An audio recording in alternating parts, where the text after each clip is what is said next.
Hello everyone, welcome to True IAS and PCS. दोस्तों, आगे continue करते हैं हम लोग अपनी फ्यूल सेल की डिस्कशन को। और हम लास्ट क्लास में जान रहे थे कि फ्यूल सेल कैसे वर्क करते हैं और फ्यूल सेल कैसे हाइड्रोजन एनर्जी को यूज़ करते हैं। डिफरेंस क्या होता है फ्यूल सेल और बैटरी में। फ्यूल सेल के अंदर बैटरी स्टोरेज सिस्टम लगाया भी जाता है, बैटरी अटैच करी जा सकती है, क्योंकि बैटरी जो है वो पावर स्टोरेज का काम करता है, लेकिन फ्यूल सेल जो है वो पावर जनरेटर का काम करता है। उससे एनर्जी जो है वो क्रिएट होती है।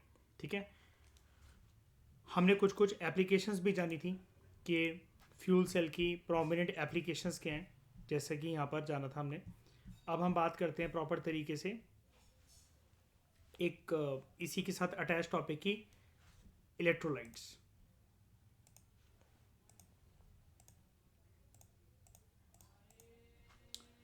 ठीक है, तो क्या होता है इलेक्ट्रोलाइट्स?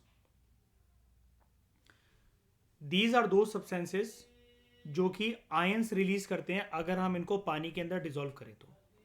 इलेक्ट्रोलाइट्स वो सब्सटेंसेस होते हैं, अगर आप उनको पानी में घोल घोल दोगे, पानी में मिला घोल नहीं दोगे मतलब यानी कि पानी में डुबा दोगे, तो वो आयंस रिलीज करेंगे। अब ये कैसे भी हो सकते हैं, ये किसी भी प्रकार का एसिडिक सब्सटेंस हो सकता है, बेसिक सब्सटेंस हो सकता है, या ये किसी भी प्रकार के सॉल्ट्स हो सकते हैं। Because all of them generate ions when dissolve in water. सबसे ज़्यादा यूज होने वाला इलेक्ट्रोलाइट जो है वो होता है प्लेटिनम।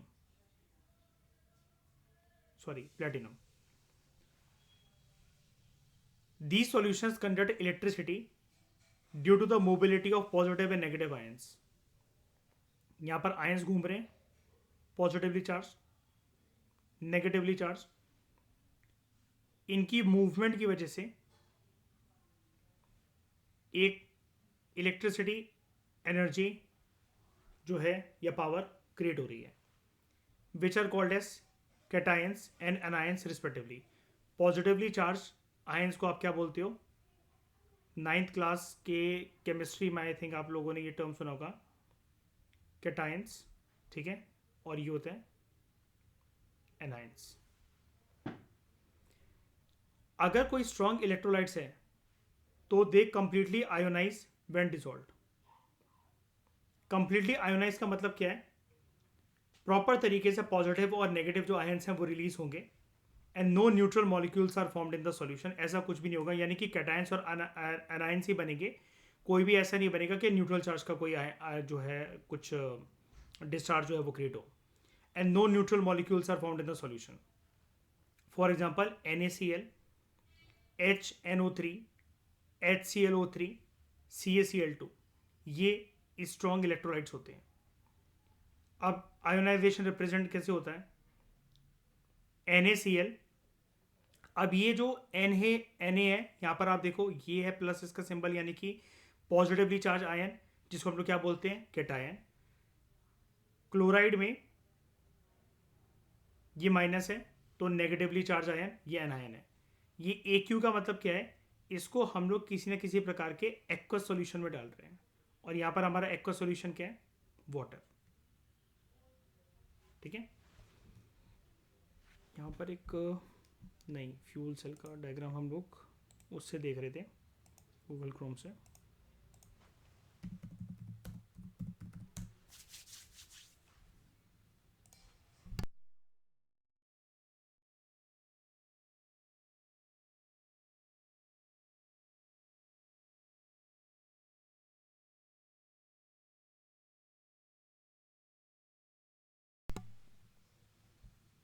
यहाँ पर सिंबल्स आपको दिख जाएंगे। जैसे एक फ्यूल सेल की वर्किंग में हम लोगों ने ये देखा था कि यहाँ पर जो इलेक्ट्रोलाइट है ये बीच में लगी हुई है। बैटरी में भी हमने कुछ ऐसा देखा था। ठीक है, और वहाँ पर जो इलेक्ट्रोड है वो सड़ जाता है, लेकिन यहाँ पर क्या है कि पानी में डालने की वजह से वो आयंस रिलीज कर रहा है, पॉजिटिव और नेगेटिव। ठीक है, कैटायन और एनायन। कोई भी न्यूट्रल चीज़ उसके अंदर नहीं बचेगी। डिस्चार्ज अल्टीमेटली यही होगा, ये देखो, एयर प्लस वाटर वेपर, तो वो कंबाइनली क्या बन जाएगा? हाइड्रोजन अगर ऑक्सीजन की प्रेजेंस में हो तो वो H2O बन जाएगा, पानी बन जाएगा। ओके, और यहाँ पर बेसिकली हम करना क्या चाह रहे हैं? हम लोग जो केमिकल एनर्जी है, केमिकल पोटेंशियल है, उसको हम लोग इलेक्ट्रिकल एनर्जी के अंदर कन्वर्ट करना चाह रहे हैं। तो यहाँ पर इलेक्ट्रोलाइट का एक बहुत ज़्यादा इंपॉर्टेंस है इसकी फ्यूल सेल के स्ट्रक्चर में। एडवांटेजेस क्या हैं फ्यूल सेल के, ये कुछ ज़्यादा इससे अलग नहीं है as compare to applications of fuel cell. Advantages भी इसी से डिराइव होते हैं।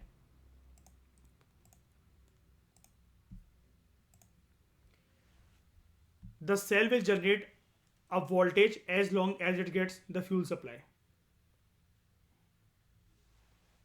हमें फ्यूल सेल के अंदर किस चीज़ की सप्लाई ज़्यादा चाहिए? हम लोग क्या यूज़ कर रहे हैं यहाँ पर? फ्यूल सेल के अंदर हम लोग क्या यूज़ कर रहे हैं?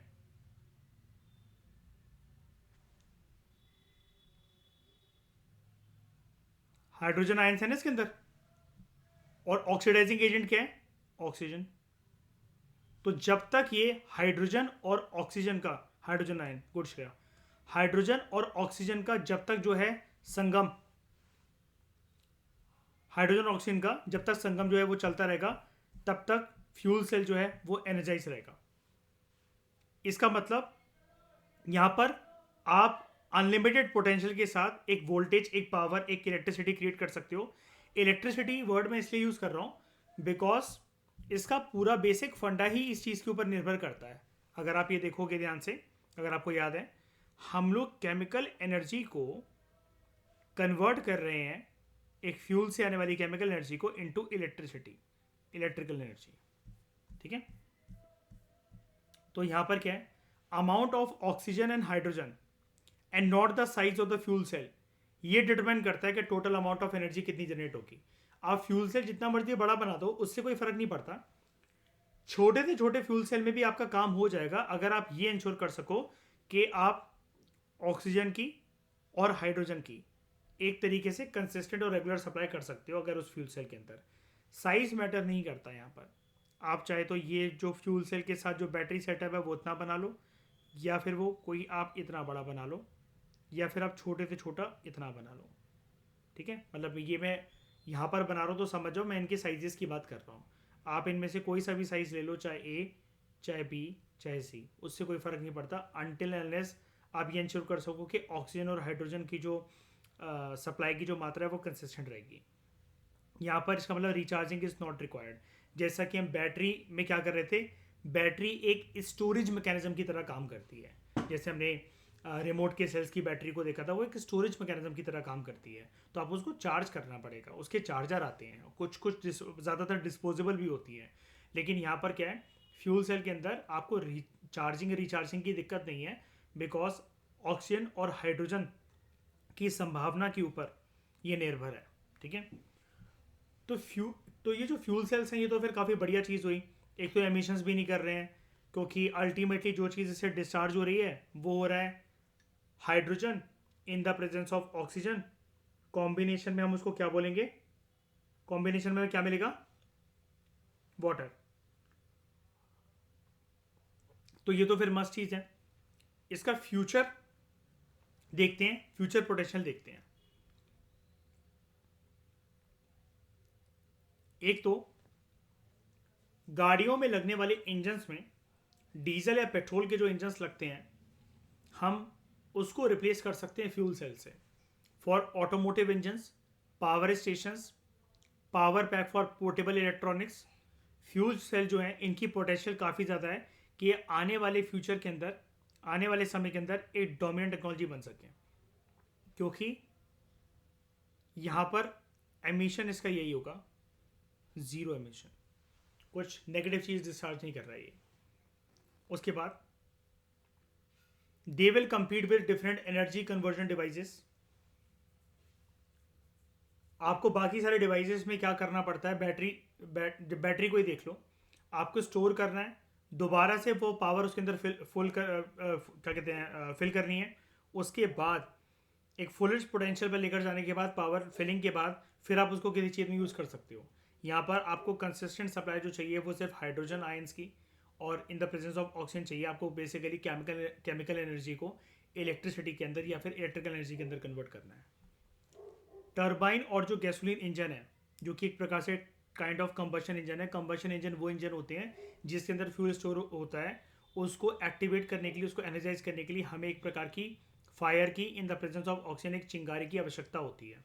ठीक है, तो टर्बाइन और गैसोलीन इंजन जो है they burn fuels and use the pressure created by the expansion of the gases to perform mechanical work. लेकिन बात यहाँ पर अधूरी है। टर्बाइन और गैसोलीन इंजन में या फिर पेट्रोल और डीजल इंजन में, किसी भी प्रकार के आप इंजन की बात करो, हमें फ्यूल का देखो रिसर्च ऑक्टेन, आपने हमने पहले पढ़ा था इस चैप्टर के अंदर, RON रिसर्च ऑक्टेन नंबर तो चाहिए ही होता है। इसके अलावा जो इंजन है, इंजन जो है हमें कंप्रेसिबल चाहिए होता है कि वो फ्यूल को, उसकी एनर्जी को कंप्रेस बहुत अच्छे से कर सके। हमने पढ़ा था ये वाली चीज़, ईशा आपको याद होगा, एक अच्छी क्वालिटी का फ्यूल जो है वो हमेशा एक अच्छी क्वालिटी के इंजन में ही रहना चाहिए, तभी उनके बीच में कंपैटिबिलिटी आएगी। अदरवाइज जो इंजन है किसी भी चीज़ का, चाहे वो इंजन हो, वो एक नॉकिंग साउंड प्रोड्यूस करेगा। इसलिए हम लोग बड़े सारे फ्यूल के साथ जब RON को लेकर हम लोग श्योर नहीं होते हैं, या फिर अच्छी से अच्छी स्पोर्ट्स बाइक या ऑटोमोबाइल जो कार्स हैं या कुछ भी है ऐसी चीज़, अगर उसके अंदर हम फ्यूल डाल रहे हैं और हमें ये लगता है कि इंजन जो है वो गर्म हो सकता है या ब्लास्ट हो सकता है या उसके अंदर क्या कहते हैं वो चटक सकता है, हम एंटी नॉकिंग एजेंट मिलाते हैं उसके अंदर। ठीक है, तो when required the batteries convert chemical energy back into electrical energy. Both the task can be accomplished by fuel cells more efficiently. और अल्टीमेटली अगर कुछ हुआ भी यहाँ पर हमें लीकेज की या एमिशंस की कोई टेंशन ही नहीं है, because it is a structure, it is a device which is compose of zero carbon emissions. Ultimately क्या निकलेगा, पानी निकल जाए, वाटर वेपर जितना मर्जी निकल जाए, क्या फ़र्क पड़ता है। ठीक है, तो one of the most promising technologies is the proton exchange membrane fuel cell. ये तो देखो फ्यूल सेल ही अभी एक नियर फ्यूचर की बात है, तो ये एक हायर मतलब फ्यूचर में भी एक हायर टेक्नोलॉजी को बता रहा है, फ्यूल सेल की भी एक हायर टेक्नोलॉजी को, proton exchange membrane fuel cell. ठीक है, this type of fuel cell will enable powering cars, buses and may be even houses. ठीक है, इससे गाड़ियाँ, बसेस, घर, सब में एक इलेक्ट्रिकल एनर्जी जो है वो सप्लाई हो सकती है। अब अगर हाइड्रोजन की इतनी ज़्यादा इम्पोर्टेंस है तो हमें एक बार पहले हाइड्रोजन के बारे में जानना चाहिए। हाइड्रोजन हमारे लिए यहाँ पर कोई नया टॉपिक नहीं है, बिकॉज अगर हम थोड़ा सा इसका बैकग्राउंड देखें,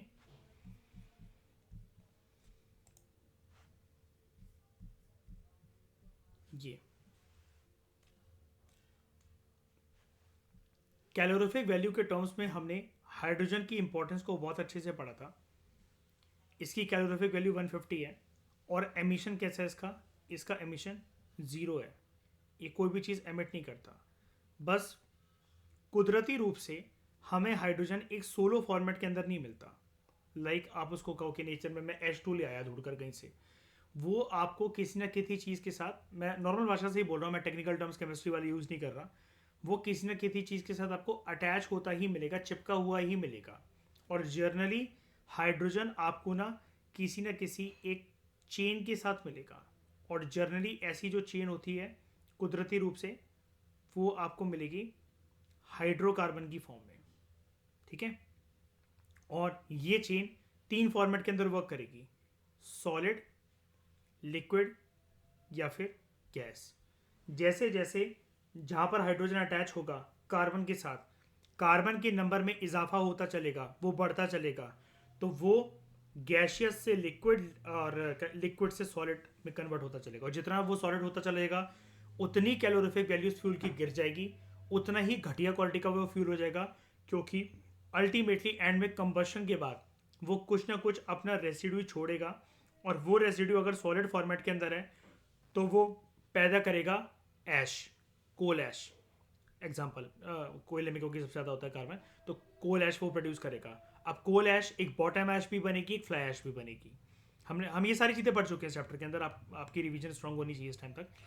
फिर अगर वो लिक्विड है, मान लो कि चलो सॉलिड तो यार बहुत ज़्यादा रेसिड्यू जो है वो क्या कहते हैं कुदरत में फैला रहा है, लिक्विड है, लिक्विड भी है तब भी वो एमिशन करके बहुत सारे पॉल्यूटेंट्स लाइक जो कार्बन मोनोऑक्साइड है, सल्फर डाइऑक्साइड है, ये सब रिलीज़ करेगा। ठीक है, इसलिए हमने डीजल के क्षेत्र में एक चीज़ देखी थी कि यूरोपियन कंट्रीज़ में एक सिटी डीजल करके एक चीज़ है। ठीक है। डीजल क्योंकि बर्निंग पे सबसे ज़्यादा सल्फर रिलीज करता है, तो वो अल्ट्रा लो गुड डीजल है, ultra low sulphur emission diesel है।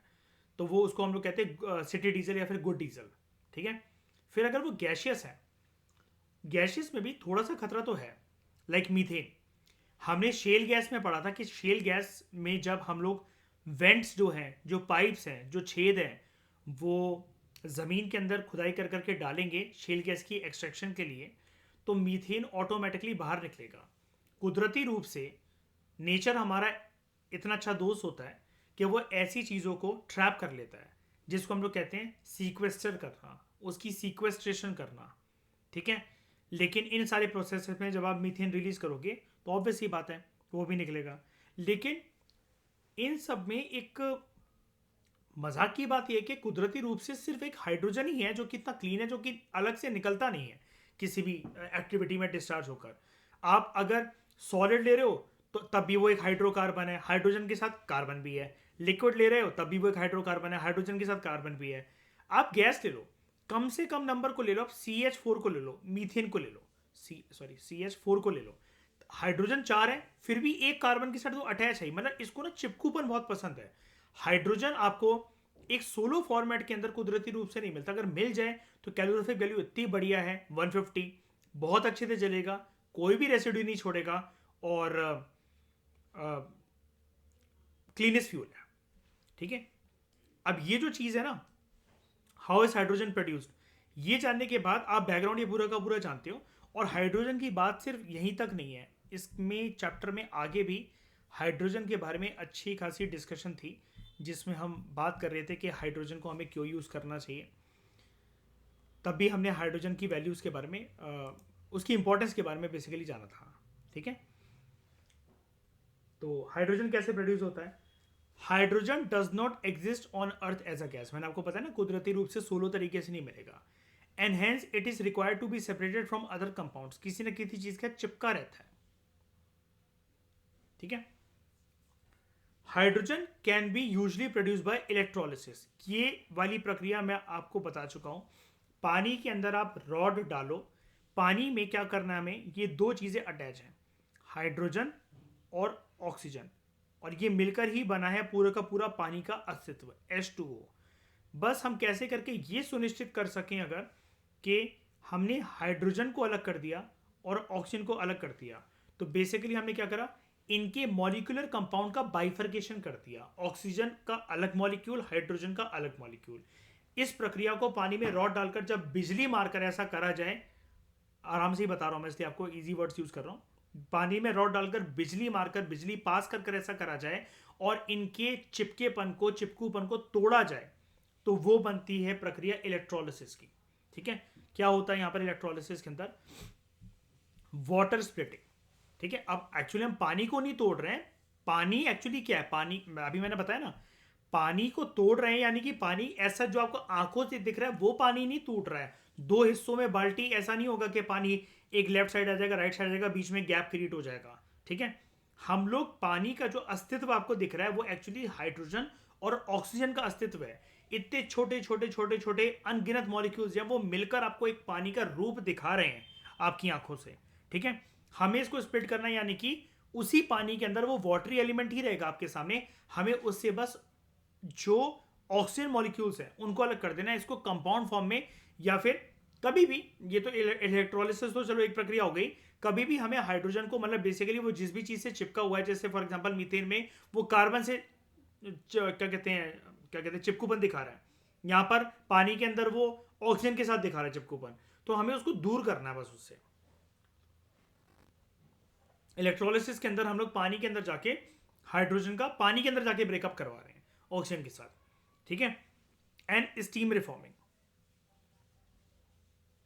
ये दो प्रक्रियाएं, एक आपका electrolysis, water splitting and steam reforming. उसके अंदर भी देखो क्या होता है, स्टीम क्या है, भाप ही तो है। भाप क्या है? भाप क्या उससे कुछ अलग है? बताओ, H2O से अलग है भाप क्या? बिल्कुल नहीं। और यही अगर आप प्रक्रिया फ्यूल सेल के अंदर अगर आप इसको देखोगे,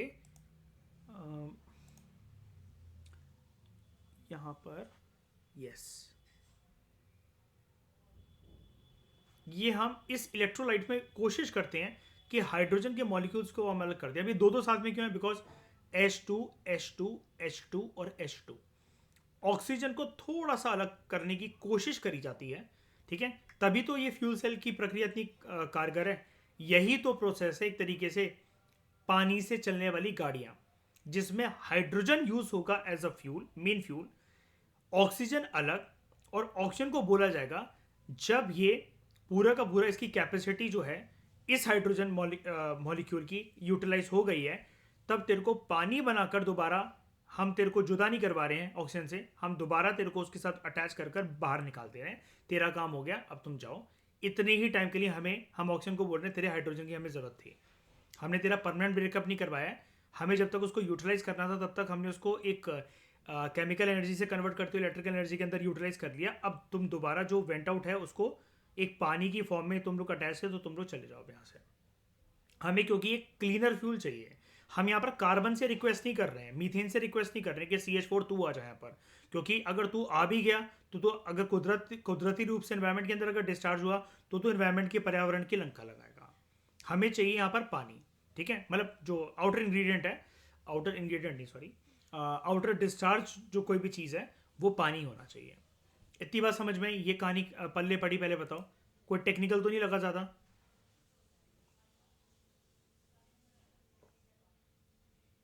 इसको क्योंकि और इजी, अल्टीमेटली रेसिड्यू पानी में ही रुके, इसका कुछ मतलब इसमें कुछ भी हो जाए ना, कुछ भी हो जाए, इसका कितना भी कर्मकांड हो जाए, पानी के अलावा कुछ निकलना ही नहीं है।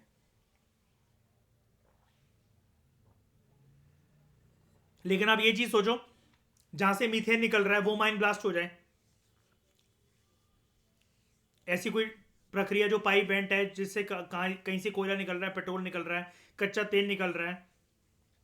मान लो एक चीज बता रहा हूं, ऐसा ऐसा होता नहीं है। एक इमेजिन करो, एक फ्यूल सेल है, वो पानी के ऊपर फट गया, समुद्र के ऊपर बहुत बड़ा फ्यूल सेल था, फट गया, ब्लास्ट हो गया। क्या निकलेगा उससे बाहर? वाटर, ठीक है। एक कच्चे तेल का शिप जा रहा था, वो ब्लास्ट हो गया। अब मरीन लाइफ को किससे खतरा है? एक्वेटिक जीवन किससे प्रभावित है? फ्यूल सेल के फटने से और शिप के ब्लास्ट से। बस ये डिफरेंस है।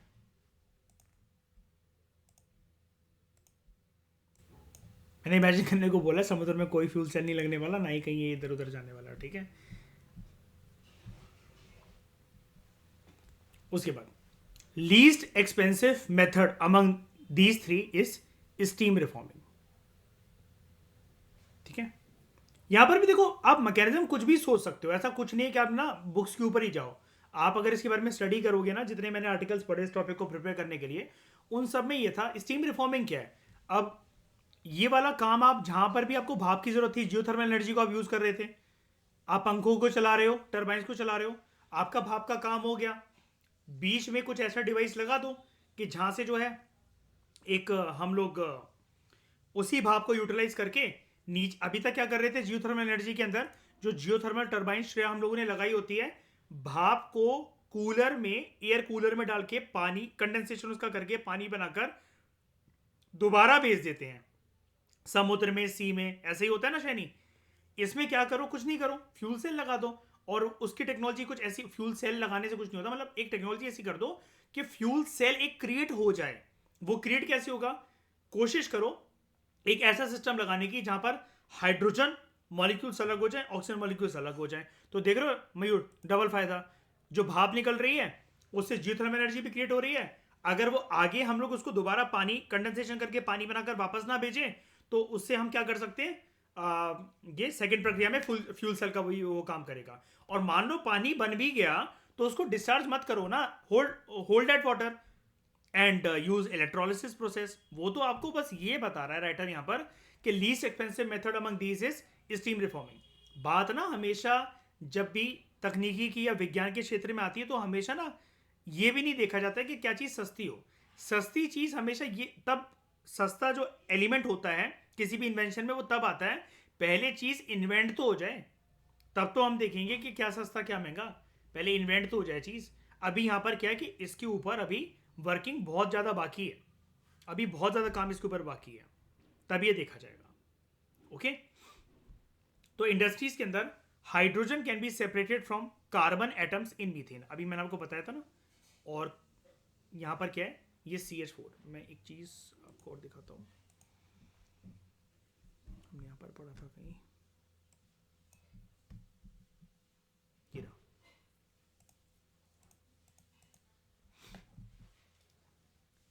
अगर एक कार्बन एटम, सिर्फ एक कार्बन एटम अगर हाइड्रोजन के साथ अटैच है तो वो बन जाएगा मीथेन। ये चेन जितनी कार्बन से भरती चली जाएगी उतना ज्यादा खतरनाक फ्यूल वो होता चला जाएगा in terms of burning and leaving residue. ठीक है, जैसे अगर एक है कार्बन हाइड्रोजन के साथ अटैच, ये हाइड्रोकार्बन ही हैं, तो यहां पर क्या बनेगा आपका, ये मीथेन। दो है कार्बन और दो बढ़ गए हाइड्रोजन, वो बन गया इथेन। अब क्या है, यहां पर एक कार्बन और बढ़ा, यहां पर दो नहीं, सॉरी एक बढ़ा था, एक तो यही था, एक एक बढ़ गया और हाइड्रोजन दो बढ़ गए। कार्बन फिर से एक बढ़ गया, हाइड्रोजन फिर से दो बन गए, फिर एक बढ़ गया, फिर दो, वो दो बढ़ गए। तो CH4, C2H6, C3H8 और C4H10 ये गैशियस ही हैं, लेकिन ये कुदरत को हानि पहुंचाएंगे। मीथेन, इथेन, प्रोपेन और ब्यूटेन, अभी तो ये गैस है, शुक्र मनाओ। आगे चलकर इनके अंदर अगर हम ये हाइड्रोकार्बन की चेन को और हैवी कर दे, कैसे कर देंगे, कार्बन को बढ़ाकर, कार्बन बढ़ेगा तो हाइड्रोजन भी शूट अप होगा, तो वो फिर बन जाएंगे लिक्विड, ये और ज्यादा रेसिड्यू छोड़ेंगे। यहां पर भी शुक्र मनाओ, अगर क्योंकि इसके बाद ये सॉलिड बन गए, ठीक है, तो ये दिक्कत वाली बात है, क्योंकि रेसिड्यू जो एनवायरमेंट के अंदर जो घूमेगा, अब सॉलिड इन द सेंस कि कोयले को ही देख लो, ठीक है, प्रॉपर तरीके से वो बर्न नहीं होता, तो वो फ्लाई ऐश, बॉटम ऐश, हर तरीके की ऐश जो है वो छोड़ेगा। फिर ये जो 19 मेटल्स उसके साथ अटैच होते हैं जो कि ह्यूमन लंग्स के अंदर एंटर करते हैं, हमने देखा भी था, इतने छोटे होते हैं फ्लाई ऐश के जो पार्टिकल्स होते हैं, 20 किलोमीटर आपके रेडियस तक कहीं पर भी वो काम चल रहा हो, वो इधर उधर घूम सकते हैं। अब 20 किलोमीटर का मतलब सिर्फ वो 20वां किलोमीटर नहीं होता, वो एक, मैंने बताया था एक प्लेस से चले ए और 20 किलोमीटर की जर्नी तय कर कर आ गए वो प्लेस बी पर, तो यहां से फर्दर भी तो एक हवा का झोंका उनको 20 किलोमीटर आगे लेकर जा सकता है। तो इनकी जो ट्रैवलिंग लेंथ है वो कभी एक्चुअली प्रैक्टिकल तरीके से देखा जाए तो कभी रुकती ही नहीं है वो। ठीक है, वापस आ जाओ इस पर। यही राइटर यहां पर आपको हिंट दे रहा है, बात कर रहा है वो प्रीवियस टॉपिक की। इंडस्ट्रीज के अंदर hydrogen can be separated from carbon atoms in methane. अब मीथेन कुदरती रूप से अच्छी है क्या, नहीं है। शेल गैस की एक्सट्रैक्शन में मीथेन निकलती है, कुदरत ने उसको दबा कर रखा होता है, और जिसको हम लोग क्या कहते हैं, जियो सीक्वेस्ट्रेशन। ठीक है, अगर कार्बन को होल्ड करके रखा है तो carbon sequestration. The process of steam reforming causes greenhouse gas emission, आ गई ना वही वाली बात, देखो, which contribute to global warming because methane is a fossil fuel. हमें इसको रिलीज ही तो नहीं होने देना है। ठीक है, अब इसका मतलब क्या है, ये बोल रहा था, ये भी आपको बोल रहा था ना, it is the least expensive method. मैंने जस्ट आपको बताया विज्ञान में हमेशा सस्ती चीजें कारगर नहीं होती हैं, हमेशा वो अच्छे से वर्क करे ऐसा जरूरी नहीं है। अब ये सस्ता है, लेकिन शाइनी एंड में इसने हमें क्या बताया, ग्रीन हाउस गैस छोड़ रहे हैं, तो हम इस प्रोसेस पे जाएंगे क्या, क्या फायदा हुआ फिर यहाँ पर हाइड्रोजन को अलग करने का। अब पानी में करंट मारकर अगर आप ब्रेकअप करवा रहे हो ऑक्सीजन और हाइड्रोजन का, वो ज्यादा बेटर नहीं है, कुछ चीज डिस्चार्ज ही नहीं हो रही, उससे निकल ही नहीं रही है। ठीक है, तो अदर प्रोसेस इलेक्ट्रोलिसिस। इलेक्ट्रोलिसिस याद रखना, हमेशा ये वर्ड वाटर के साथ यूज होता है। आप कहीं पर भी लाइन देखोगे ना करंट अफेयर में, अपनी साइंस की एनसीईआरटीज पर चले जाओ, लखमीर सिंह मंजीत कौर की बुक पे चले जाओ 6 से 10 तक। हालांकि इलेक्ट्रोलिसिस वर्ड आपके सामने इंट्रोड्यूस 8th क्लास में होता है, लखमीर सिंह मंजीत कौर बुक में मैंने देखा है, उससे पहले नहीं यूज होता शायद से कहीं पर भी। लेकिन हमेशा उधर एक लाइन लिखी रहती है इसके आगे बच्चों को समझाने के लिए, 6 से 10th क्लास से 10th क्लास के बच्चों को, कि electrolysis of water, electrolysis of water, electrolysis of water. और सिंपल भाषा में वहां पर ये लिखा रहता है कि पासिंग ऑफ इलेक्ट्रिक करंट, जिससे आप ब्रेकअप करवाते हो हाइड्रोजन हाइड्रोजन मॉलिक्यूल्स और ऑक्सीजन मॉलिक्यूल्स का, उनको कंपाउंड फॉर्म से एक मॉलिक्यूलर फॉर्म में आप लेकर आते हो। ठीक है, the other process is electrolysis which involves passing an electric current through water to separate water into its constituent elements. कैसे, एक हाइड्रोजन और ऑक्सीजन, लेकिन हाइड्रोजन भी सोलो नहीं है यहां पर। हाइड्रोजन कैसा होता है, वो हमेशा ट्विन फॉर्मेट के अंदर रहता है। कैसे, H प्लस H क्या बन जाता है, H2। इतनी बात आप लोगों को क्लियर है। एट नेगेटिवली, हाँ क्या कह रहे हो शैनी, क्लियर है, हाँ ठीक है। At negatively charge cathode hydrogen is collected while oxygen is collected as a positive anode.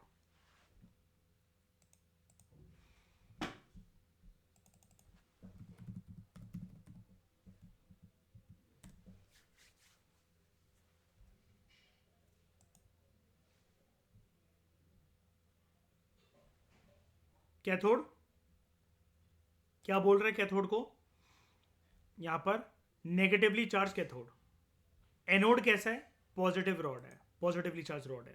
ये देखो ये है एनोड, ठीक है, ये है कैथोड, इसके ऊपर कॉपर प्लेटिंग है। यहां से बेसिकली वो आपको क्या समझा रहा है, hydrogen is collected at negatively charge cathode, इस साइड यहां पर हाइड्रोजन कलेक्ट होगा, ठीक है, और oxygen is collected at the positive anode, यहां ऑक्सीजन कलेक्ट हो जाएगा। इस प्रक्रिया से क्या होना है, यहां पर आ गया आपका हाइड्रोजन कैथोड में, एनोड में क्या आ गया ऑक्सीजन, सेपरेट कर दिया आपने, यानी कि पानी से निकल निकल कर हमने क्लासरूम के बच्चों को डिवाइड कर दिया दो ग्रुप में। हम बोल रहे हैं जितने भी ऑक्सीजन वाले हैं वो इस तरफ जाएं, जितने भी हाइड्रोजन वाले हैं वो इस तरफ जाएं। अलग हो गया, अलग हो गया।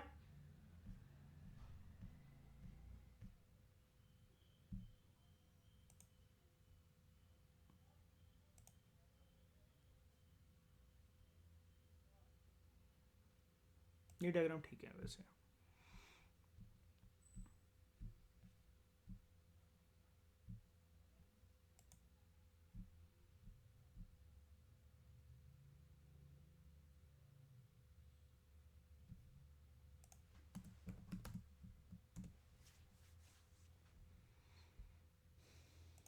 ये मिल गया अपन को प्रॉपर।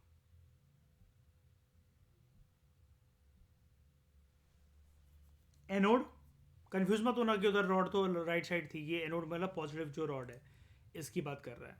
यहाँ पर आ जाएगा आपका ऑक्सीजन इसके साथ अटैच होकर जो कि पिंक कलर के मॉलिक्यूल्स हैं, ठीक है, और यहाँ पर कैथोड जो नेगेटिवली चार्ज रॉड है यहाँ पर आपका हाइड्रोजन अटैच होने चला जाएगा जो कि पर्पल कलर के मॉलिक्यूल्स आपको यहाँ पर दिख रहे हैं।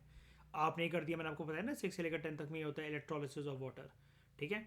तो यहाँ पर आपने ऐसा करके दो ये रॉड्स ली और पानी के अंदर, पानी क्या था, पानी का अस्तित्व हाइड्रोजन ऑक्सीजन का ये मॉलिक्यूल्स ही तो थे। ऑक्सीजन आपका आ गया यहाँ पर, हाइड्रोजन आपका आ गया यहाँ पर, बस, ठीक है। तो हाइड्रोजन क्या, ठीक है। तो नहीं देखो, जितने भी आप में से साइंस के बैकग्राउंड के नहीं है तो उतना ये टॉपिक इतना जितना मैं समझा रहा हूँ उतना समझने के लिए काफ़ी है। हाँ, जो लोग साइंस से नहीं है अगर उनको इतना भी समझ में नहीं आ रहा तो मुझसे पूछ लो, कोई टेंशन नहीं है। कोई टेंशन वाली बात नहीं है कि यार ये मत सोचना कि दूसरे क्या सोचेंगे क्या नहीं सोचेंगे। हर सब्जेक्ट में एक सबके लिए एक चीज़ ना एक टफ होती है, ओके। अभी मैं इमीडिएटली किसी से पूछ लूँ ना, शक्ल उतर जाएगी किसी की भी यहाँ पर कि what are the prominent reasons for the decline of Mauryan empire, एक सेकंड में कोई आंसर नहीं दे सकता उसका। तो हर किसी के लेवल की हमें रिस्पेक्ट करनी चाहिए। तो we get extremely pure hydrogen through electrolysis. Extremely pure hydrogen कुदरती रूप से मिल रहा था क्या? नहीं, ये एच मतलब इसकी बात कर रहा हूँ मैं। H2 मिल रहा था क्या? नहीं मिल रहा था। इलेक्ट्रोलिसिस ने वाला काम हमारा आसान बना दिया। बना तो ये भी काम हमारा आसान रहा, स्टीम रिफॉर्मिंग, कोई फ़ायदा नहीं निकला इसका लेकिन उसका, क्योंकि अल्टीमेटली वो क्या कर रहा है इस प्रोसेस में, इस प्रक्रिया में ग्रीन हाउस गैसेज जो है वो एमिट हो रही हैं जिसकी वजह से ग्लोबल वार्मिंग होगी, ठीक है, because methane is a fossil fuel. तो we get extremely pure hydrogen through electrolysis leading to no emissions since electricity from renewable energy sources can be use. लेकिन बात यही है वो सस्ता प्रोसेस है, सस्ता प्रोसेस है लेकिन ग्लोबल वार्मिंग एमिट हो रही है से। ये महंगा प्रोसेस है लेकिन ज़ीरो एमिशन, ज़ीरो एमिशन। अब मुझे एक बात बताओ, हमें जाना कहाँ चाहिए, किसकी तरफ?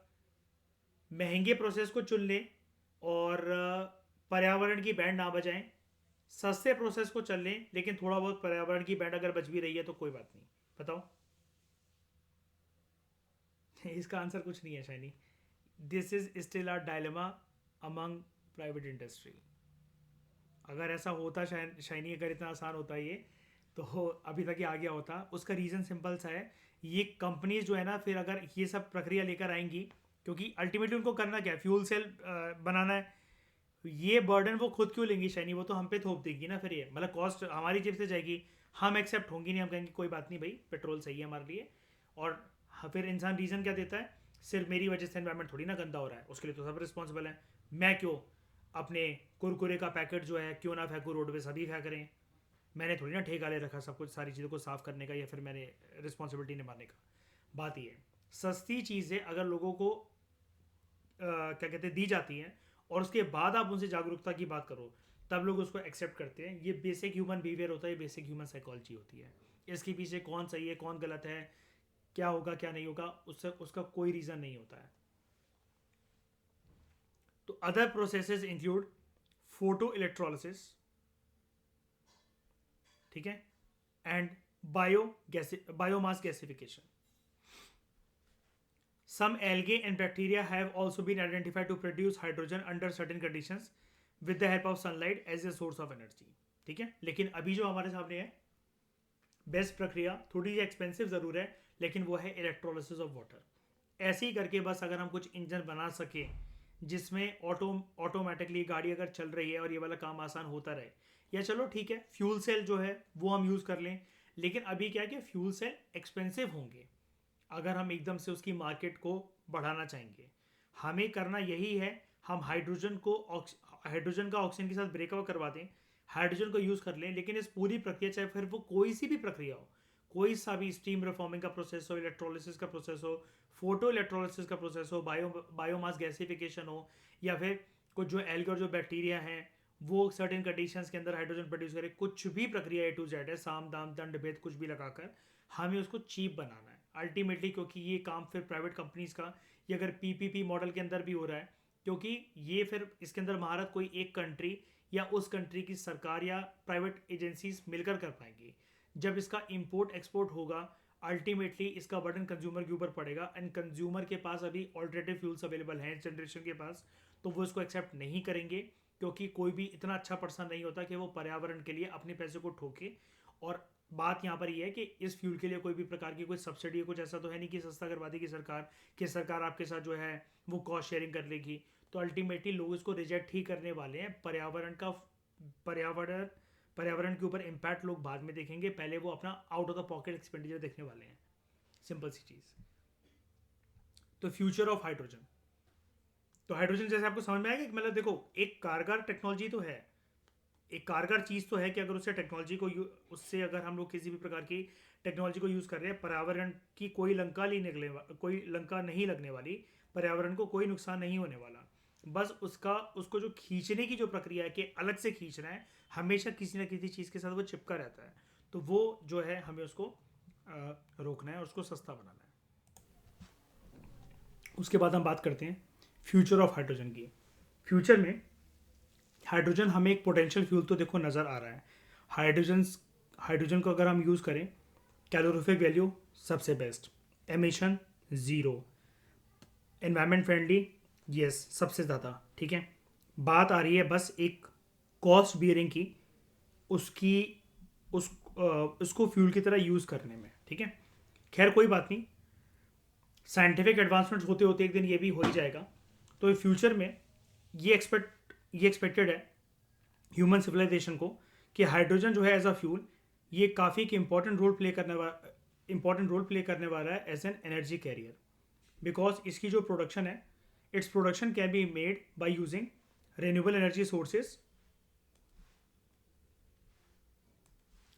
energy sources and it virtually does not cause pollution, applicable for zero emissions vehicles to heat homes, offices, to produce electricity। फिर तो आप फ्यूल में मतलब जहाँ मर्जी इसके एप्लीकेशंस को जोड़ते रहो, टू फ्यूल एयरक्राफ्ट वगैरह। हाइड्रोजन जो है ये एक पोटेंशियल फ्यूल है फ्यूचर के लिए, और इसको यूज़ करके हम ऑयल के ऊपर अपनी डिपेंडेंस जो है वो कम कर सकते हैं। However, to be used as an alternative to gasoline, it requires many new facilities and systems। वही वाली बात है कि आपको वो कह रहा है कि अभी टेक्नोलॉजी के ऊपर काम होना, इसकी पोटेंशियल को एक्सट्रैक्ट करने के ऊपर काम होना, वो अभी भी बाकी है। Wind electrolysis system is another method of hydrogen production, ठीक है। विंड इलेक्ट्रोलिसिस सिस्टम, अभी तक आप सिर्फ वाटर इलेक्ट्रोलिसिस सिस्टम को जानते हो। कैसे वर्क करता है ये? हाइड्रोजन, ध्यान से सुनना, हम लोग हवा के अंदर इलेक्ट्रोलिसिस प्रोसेस को अपनाकर हाइड्रोजन को अलग कर रहे हैं। पहले मुझे एक बात बताओ, हवा के अंदर क्या होता है? हवा के अंदर क्या होता है?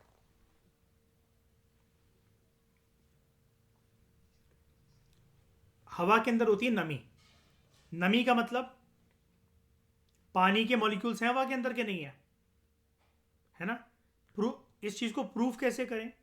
प्रूफ ऐसे कर सकते हैं, हम लोगों ने टाइम टू टाइम ये साइंस में, इकोनॉमिक्स में, बहुत सारी जगह पर ये चीज हमने पढ़ी है।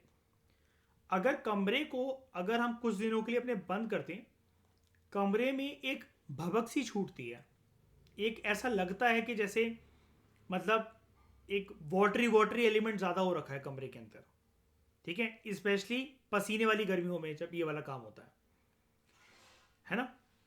ह्यूमिडिटी काफ़ी ज़्यादा जमा हो जाती है हमारे रूम के अंदर। अब ऐसा क्यों फील होता है कि ऐसे ये जो पानी पानी सा, भाप भाप सा कमरे के अंदर भर गया है? बिकॉज ये प्रूफ करता है कि कुदरती रूप से हमारे आसपास की जो हवा है, यहाँ पर क्या है? यहाँ पर ह्यूमिडिटी है, हवा के अंदर नमी है, छोटे छोटे वाटर मॉलिक्यूल्स हैं। उस दिन मैंने आपको इसी चैप्टर के अंदर बताया था कोहरे वाली बात, कि अगर आप जो वो भाप है मोबाइल स्क्रीन पर या अपनी वॉच पर लगातार मारते रहो मारते रहो मारते रहो, वो बूंदों में कन्वर्ट हो जाएगा, पानी की बूंदों में कन्वर्ट हो जाने वाला है अगर आप मुंह से वो भाप मारते रहो अगर अपनी स्क्रीन के ऊपर। तो wind electrolysis system is another method of hydrogen production.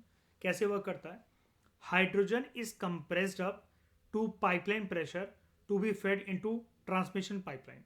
Hydrogen एक, मतलब एक खींचने वाली एक पाइप है, एक वेंट है, वेंट नहीं है, वेंट तो निकालती है, एक हाइड्रोजन को हवा से खींचने वाली, पहले तो हवा ही खींचेगी, वाटर मॉलिक्यूल्स उसके साथ आएंगे, हाइड्रोजन कुल मिलाकर आप इतना समझ जाओ ये कंप्रेस होगी एक पाइपलाइन प्रेशर के चलते, ठीक है।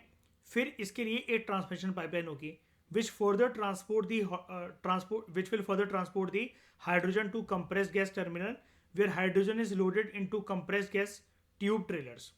जो ये ट्यूब ट्रेलर्स होंगे, they are delivered by a truck to forecourt station, यानी कि जहां पर हमें हाइड्रोजन को स्टोर करने की आवश्यकता है। Here the hydrogen is further compressed, stored and dispense to fuel cell vehicles, ठीक है। तो ये मैं आपको एक बार दिखा देता हूँ। हर एक स्टेज में, मतलब बेसिकली पाइपें लगी हुई हैं, हमें हाइड्रोजन को हर एक स्टेज के अंदर जाके कंप्रेस करना है, हर एक स्टेज पे उसको स्टोर करना है, अल्टीमेटली जाकर हमें सिर्फ हाइड्रोजन चाहिए, ठीक है। विंड इलेक्ट्रोलिसिस सिस्टम, लेकिन ये बिल्कुल नेसेंट स्टेज पर, इन्फेंट स्टेज पर है ये वाला जो सिस्टम है हाइड्रोजन को प्रोड्यूस करने का, विंड इलेक्ट्रोलिसिस सिस्टम।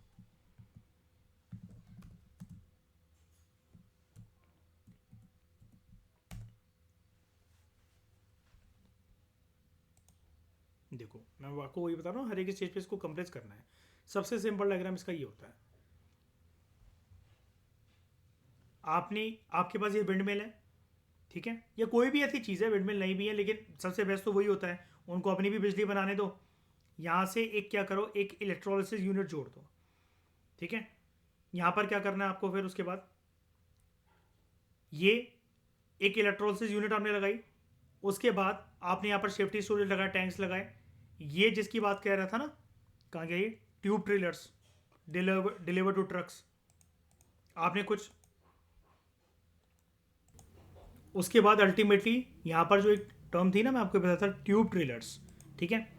यहाँ से ये गया सेफ्टी स्टोरेज, जहाँ पर ये कर रखी है आपने, इसका एक प्रीवियस स्टेज अगर आप देखो, ये है transmission pipeline which further transport the hydrogen to compressed gas terminal, ठीक है, जहाँ पर hydrogen is loaded into compressed gas tube trailer. ये है वो टर्मिनल्स, सेफ्टी स्टोरेज वॉल्व्स, ये वॉल्व्स बना रखी है हमने। उसके बाद ये जाकर जहाँ पर भी फ्यूल सेल है उसको एनर्जाइज करेगा। क्या करना है हमें अल्टीमेटली, मतलब ये प्रक्रिया हो ही जाएगी कंप्लीट, करना क्या है हमें, अलग से कुछ नहीं करना, केमिकल एनर्जी इलेक्ट्रिकल एनर्जी के अंदर जो है वो ट्रांसमिट हो गई, ओके। और फिर अगर इसके अंदर हम, आप जानते हो कि हमें एक बैटरी सिस्टम हम लगा सकते हैं स्टोर करने के लिए भी, क्योंकि ये तो जनरेट करते चलेगा, हमें स्टोरेज की आवश्यकता होती है,